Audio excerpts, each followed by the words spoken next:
舒一小姐，你在我心里也是特别优秀的女孩子，完全不需要羡慕别人。谢谢。如果我们早一点认识，说不定可以成为很好的朋友呢。那现在呢？现在就不能成为很好的朋友了吗？当然不是。不过我知道三哥对你造成了很大的困扰，也一直挺不好意思的，也想替他来跟你道个歉。原来你是在担心这个呀？没关系的，我和副司令也已经说开了。那就好。你知道吗？我第一次见到你的时候，也确实是吓了一跳。你和我三嫂长得实在是太像了，她是我三哥一生的挚爱，所以见到你的时候，她才会那个样子。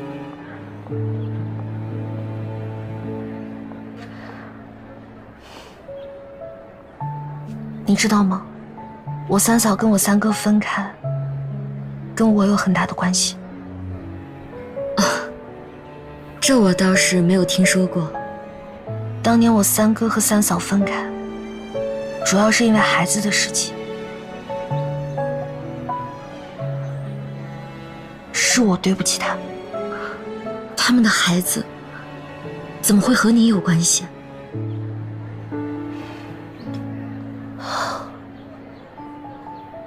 当年如果不是我太傻太幼稚，被郑凤琪利用，我三嫂也不会失去她的孩子。当年是发生了什么事吗？当年我三嫂小产，孩子没有了。后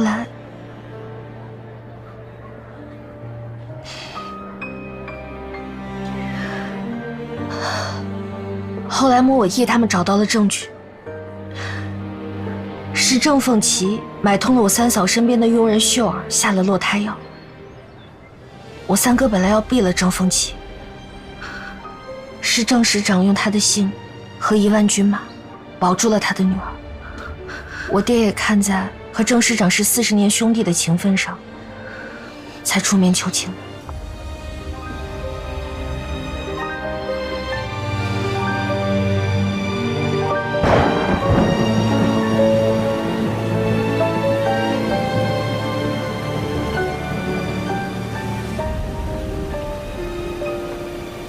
当年如果不是我太傻太幼稚，被郑凤琪利用，我三嫂也不会失去她的孩子。是郑凤琪买通了我三嫂身边的佣人秀儿，下了落胎药。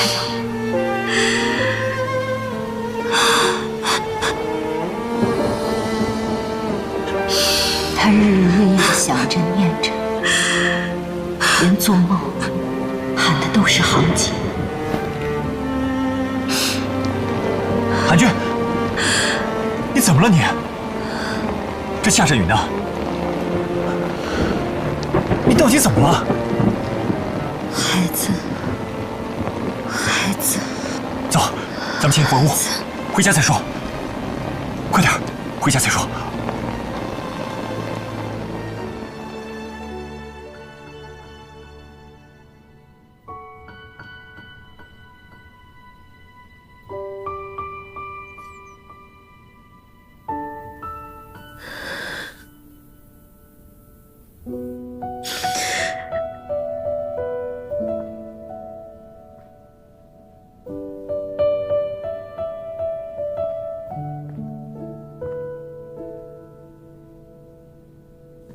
虽然孩子已经不在了，但是你每一年都会给他做衣服，从婴儿到现在，每一年都没有落下过。如果孩子活下来，比科儿大1岁，应该能说好多好多话了。既然现在误会都解开了，你也知道孩子的死跟魏晨没有关系，我觉得等任务完成之后，你还是回到他身边吧。我能看出来，你对他是有感情的。我跟萧北辰之间有太多的裂缝了，可能这一辈子都再也回不去了。杭情，你这么做，你是在折磨自己，你知道吗？你完全……沈大哥，你不用再劝我了。虽然我不信命，但是我总觉得老天爷就没有安排我和萧北辰的缘分。现在在我心里，只有任务才是最重要的。早点休息。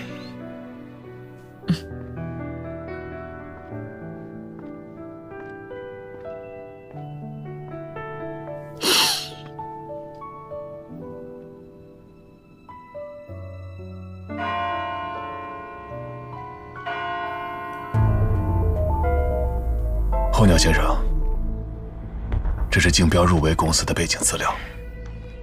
感谢丁先生的帮助。不用跟我客气。最早刚开始调查的时候，确实是一无所获。几经辗转，最终还是找到了他们隐匿的账户，隐藏极深。有什么新的发现吗？证据、照片、银行文件都在这个资料里。您之前的担心确实存在。四哥，现在韩廷孙跟杨文道的方案评分并列第一，不论是从博位能力、成本支出，还是未来的前景，都难分伯仲。但是，韩氏集团账目漏洞的问题，最近传得沸沸扬扬的。是啊，我也听说了，好多小报都在报道。我觉得应该不是空穴来风吧。但关键是，偏偏在这个节骨眼上爆出来，真不知道是巧合，还是竞争对手的手笔。8位竞标者之中，就属韩廷孙的优势最为突出，相较杨文道，他的国际背景更加雄厚，也难怪会成为众矢之的。这你不用担心，流言一出，韩廷孙那边立即补了一份更详细的报告给我们，经调查，没有任何问题，不会影响我们的判断。那就好。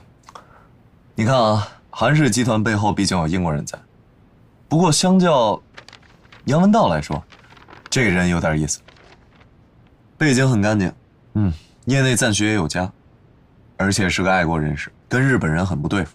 我相信让他们胜出也是无可厚非的，而且他们提出的方案也很好。你看，就比如这个分流机制，来，三哥，这纸不错啊，怎么撕也撕不烂。来，怎么撕也撕不烂？怎么了，三哥？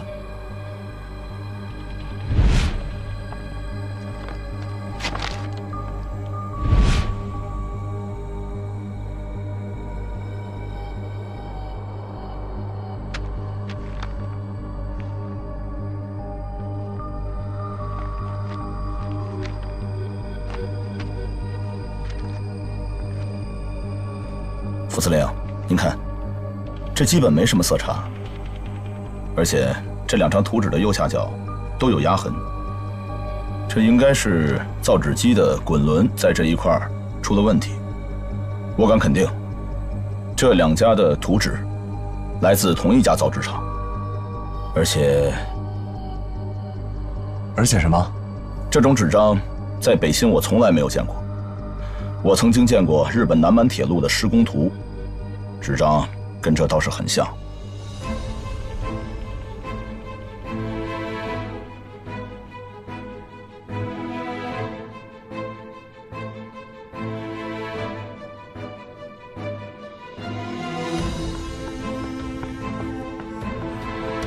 副司令，您的信。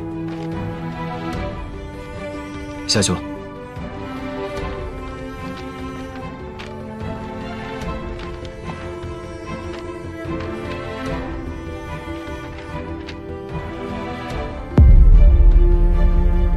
是杨文道吗？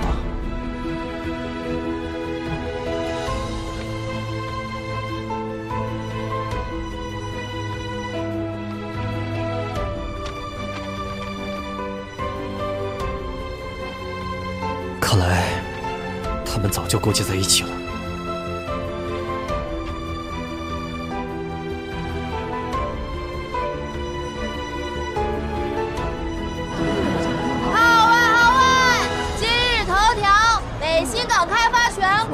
韩氏集团，给我来份。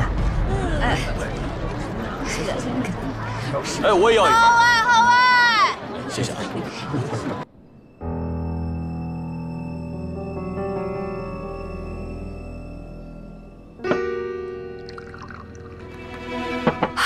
对不起，对不起，会长，对不起，对不起，会长。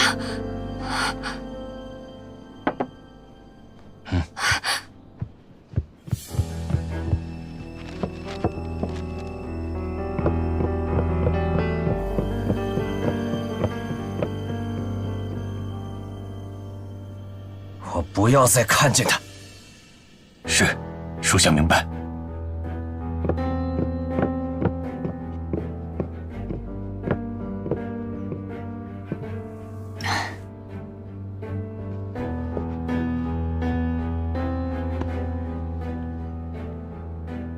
看来这次啊，阁下是真的动怒了。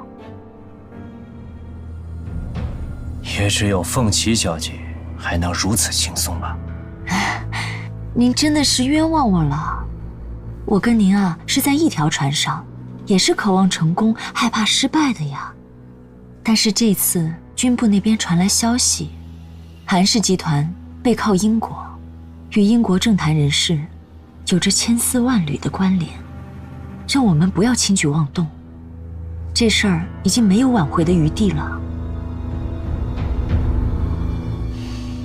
但是我们可以做一些弥补啊。记得军部之前特别希望跟京城签署共荣书，若是我们促成此事，那必然是大功一件，足以功过相抵。但是康司令费了这么多功夫都没有彻底劝服京城，这件事情好像不太好办。双方未达成一致，一定是一方给的利益还不够多。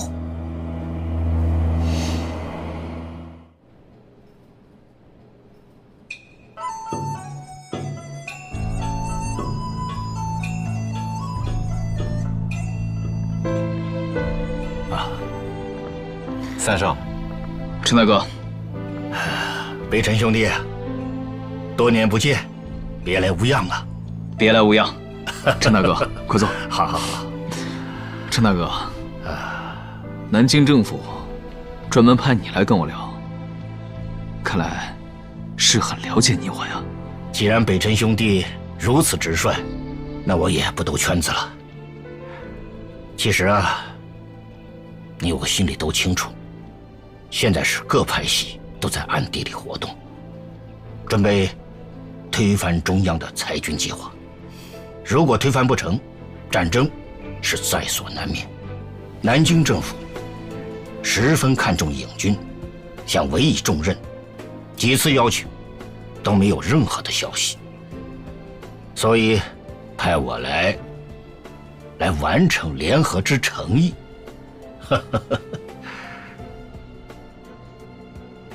陈大哥，我斗胆问一句，是什么样的联合，又是怎么样的诚意呢？南京政府承诺，只要萧老司令发出一则声明，站在中央一方，支持裁军，那么整编之后，萧家便是直北的最大当权派。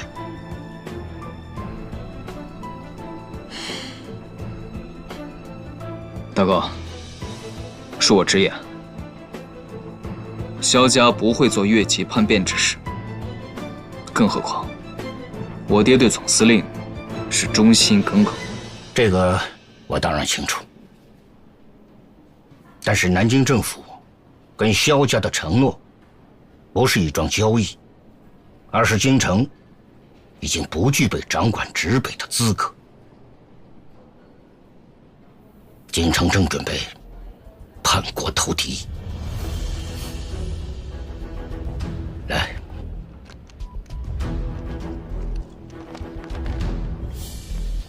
你先看看这个。据我们的线报，京城现在正跟日本人谈条件，一旦谈妥，必然签订共荣书。尤其是北新，那是华北海上的门户之一，战略位置极其重要。如果京城一旦跟日本人做了勾结，那可不是损兵折将的事了，那真是生灵涂炭，称毁家亡啊！所以，北辰兄弟，请你慎重考虑，只希望你能说服萧司令。我坚信，他绝不会去追随一个叛国者。我答应你。来，我等你的消息。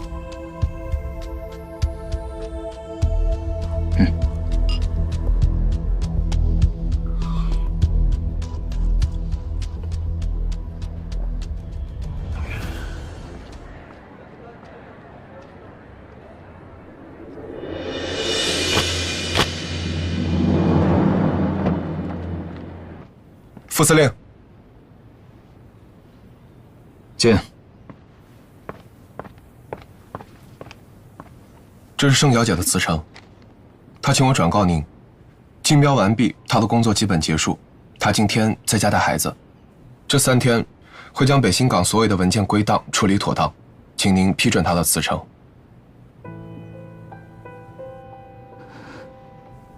去吧。是。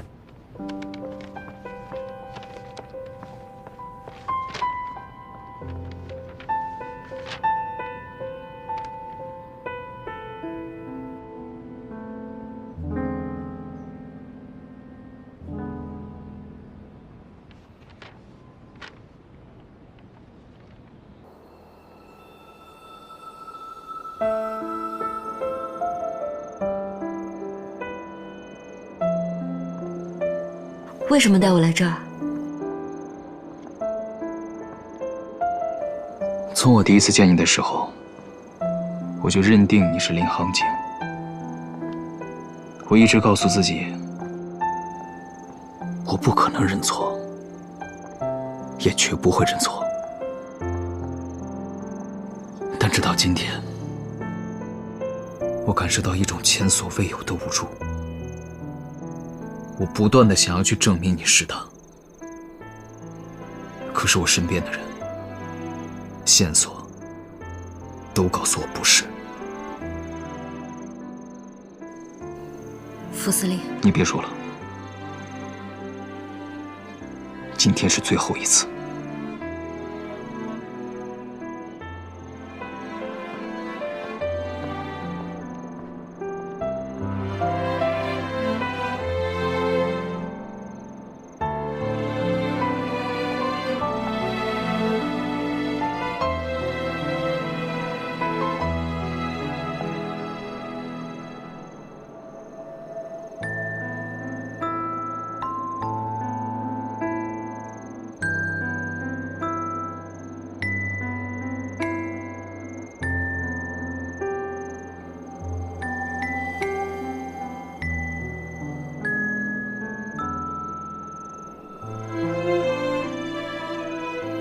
那一年，我跟航景第一次相约，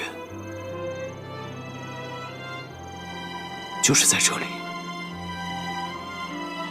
就同现在一样，满天的灯火。那一天，我们吻了彼此。从那一刻，我便知道，这一辈子，我认定他了。对不起，我真的不是你心里想的那个人。你走吧。无论你有什么目的，日后都不要出现在我面前了。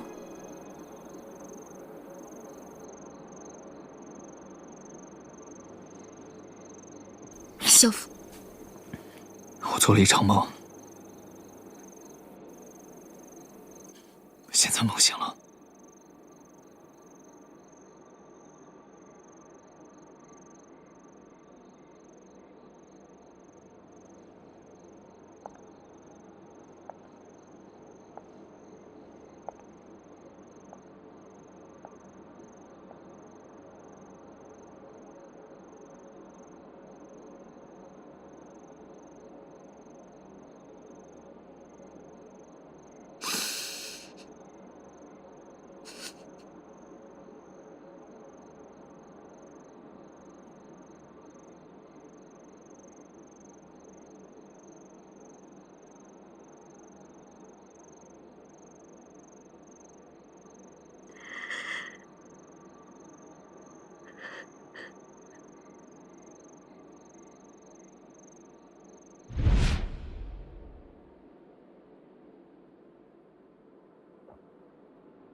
司令，出什么事儿了？日本人居然许诺京城，如果他同意签订共荣书，满洲政府成立之后，就让金城做4省主席。您帮日本人做了那么多事，好处全让他金城捞着了，这是为他人做了假衣裳。可我居于金城之下，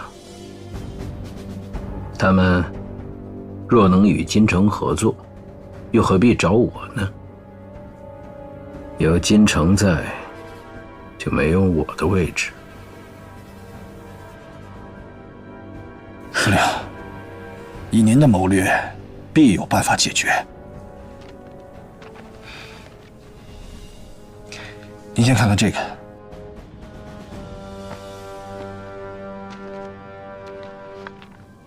萧北辰和程玲私下见面了，这是拍到的照片。其实金城在南京的眼线早已传出，中央正在拉拢影军，想让萧海山背弃金城，倒戈南京。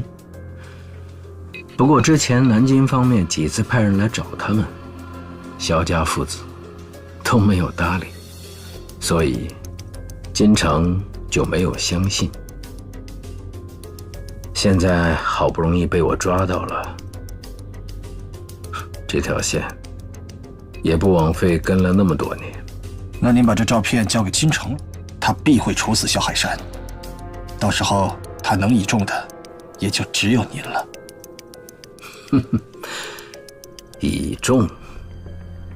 这次日本人倒是给我提了个醒儿，3分天下不如一家独大。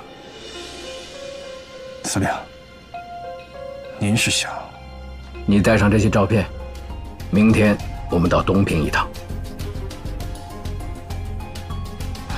是。爹，你去见了程林。是。在这个敏感时期，这件事如果让总司令知道了，他会怎么想？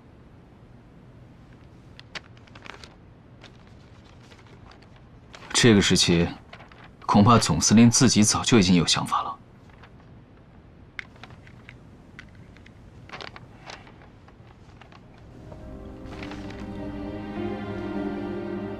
眼下，总司令早就和日本人在商议签署共荣书一事了。我知道，您一直坚信他会坚守底线，而如今呢？此次和总司令还有康敬雄共赴南京的路上，我一定要跟他好好谈一谈，问个清楚。我想总司令只是一时糊涂，让他悬崖勒马还来得及。您怎么至今对他仍抱有希望？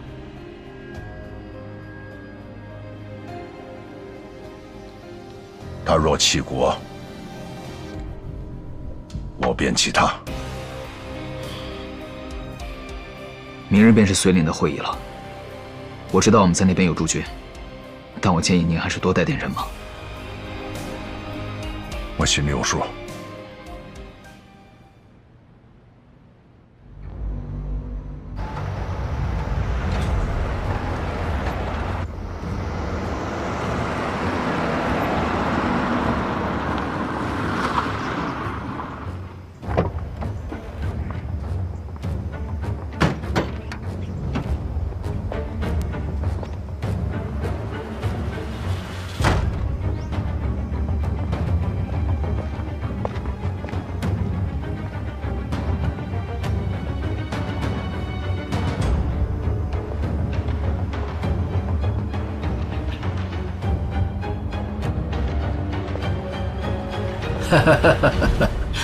海山兄，别来无恙啊！康司令总是比海山先行一步啊。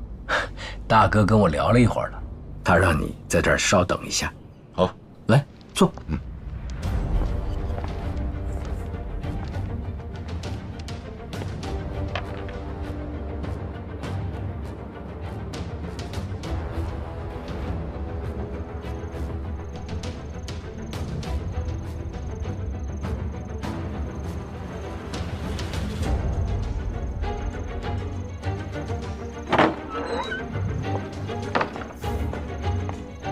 肖司令，总司令有请。好。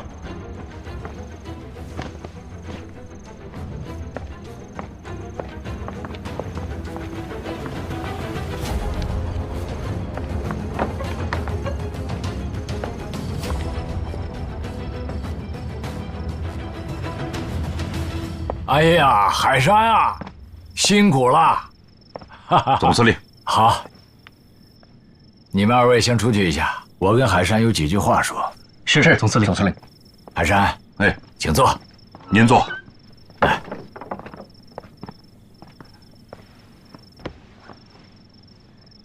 海山啊，今天真的是有一件很重要的事情，我想说，关系到裁军，这可是关系到我们的生死存亡。所以海山，我想听一下你的心里话。大哥，一旦开战，百姓流离失所，生灵涂炭。我们练兵千日，最后把枪口却指向自己的同胞，于军于民。我觉得现在最好的方案就是各处全都坐下来谈判，消除中央对地方的猜忌，免得矛盾升级。哎呀，海山，你怎么向着中央政府说话呢？大哥什么意思？我看你现在是不是打算好了向中央政府倒戈？而且你也做好了对我取而代之的决定。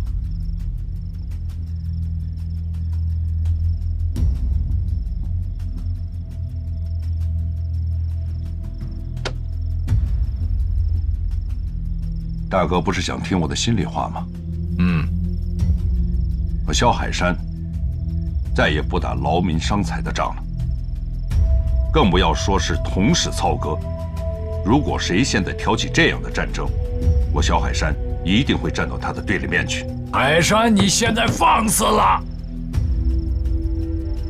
大哥，这么多年我对您忠心耿耿，从来没有过二心，因为我觉得您是一个有底线的人，起码黑白是非是分明的。不过现在，您太让我失望了。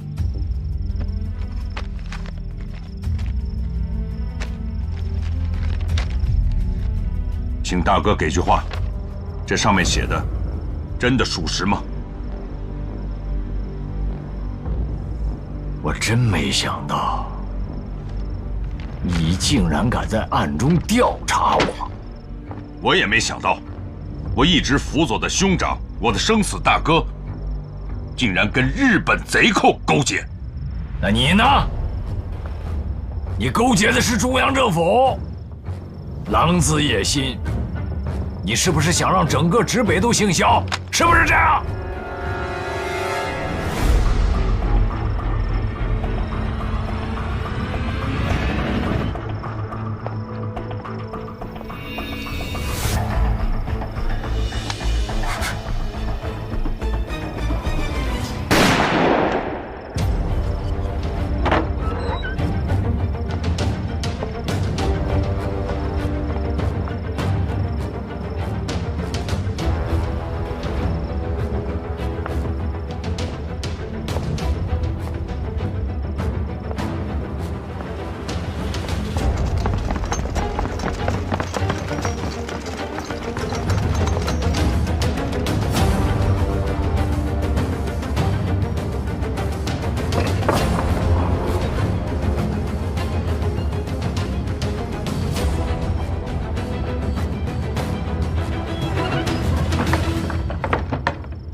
通知小贾，海山在来绥岭的路上，遇到歹徒寡不敌众，壮烈牺牲了。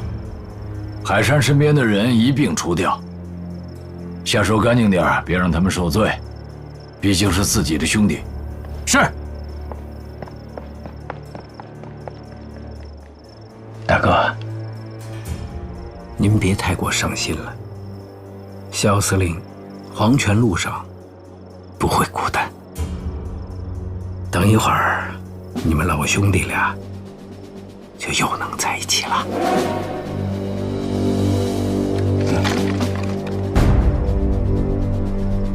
你也要造反啊？大哥，您错了，就是借康某10个胆儿，我也不肯造反呢。造反的是萧海山，是他杀了您，我为您报仇，将他当场处死，并且临危受命，接受您手下所有的兵。在场的兄弟们都可以为我作证。哼，我算是弄明白了，原来你才是狼子野心，处心积虑，一直想置我于死地。江山易手，这不就是我们的宿命吗？啊！日本人想占领满洲已久，我为他们做了那么多的筹谋。但有您在，他们就会忘了我。大哥，您为了兄弟，就做出一点点的牺牲吧。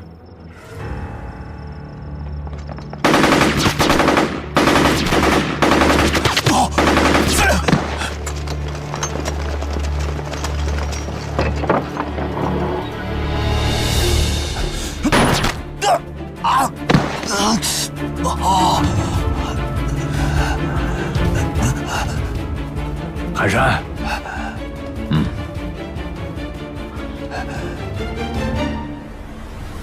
好，哼，好一出暗度陈仓。我们不费点力气，怎么抓得住你呀？我萧海山的一切都是您给的，您现在杀我，我无怨无悔。但是我要跟你说，我要是死了，您今天就别想活着出去这个紫云山庄。你什么意思？如果我死了，现在是不是康敬雄杀您的最好时机呢？你想多了，他只带了4个卫兵。在来绥岭的路上，我发现了起码有5道军卡车的车辙，而在紫云山庄的外面，只停了他1辆车。这么多的兵都藏哪儿去了？还有，我刚进来的时候，我闻到了您贴身卫队长身上有一股强烈的檀香味道。康敬雄礼佛，大家都知道，这个味道是他屋子里独特的味道。这就说明您的贴身卫队长已经跟他密谋，而且谈了相当长的时间。如果我没猜错的话，这次开会定在绥岭，也是他的主意吧？这个地方，3军会合，调动军队是很容易的。大哥，萧家没有和成陵，还有南京政府达成任何协议，信不信由您。您现在杀我易如反掌，但是现在您的命，只有海山能救了。让我调动我的军队，他们就在附近，随时候命。来啊！把他的枪给我下了！都别动！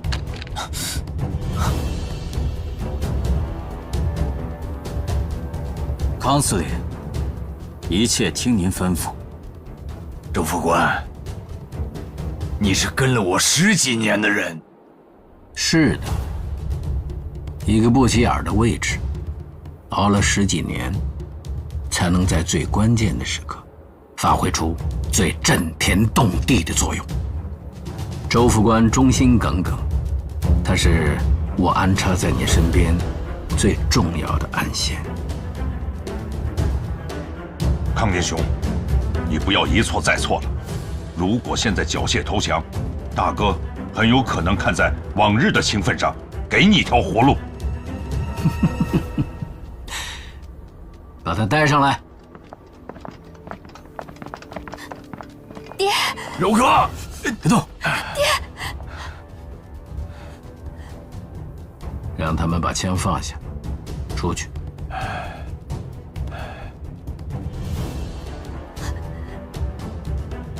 我说让他们把枪放下，出去！海山，让他们出去。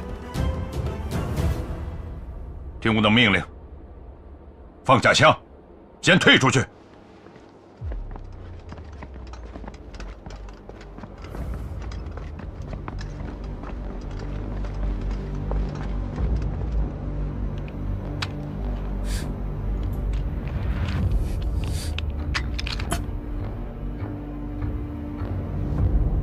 康敬雄，你真卑鄙！舐犊情深，感人至极呀！当初你为了制约我，把我唯一的儿子送到了萧海山的麾下，结果我的儿子被炸死了，连个全尸都没有。康宁雄，你也是打过仗的人，战场上枪弹无眼，况且昊天的牺牲那是意外，如果有什么怨气的话，就撒在我身上。你给我住嘴！当初要是没有你把我儿子送到瘾军手里，要是没有你把我儿子推到前线，他会死吗？新仇旧账，我要跟你们一起算。我要让你亲眼看看自己的孩子死在自己面前，那是一种什么感受？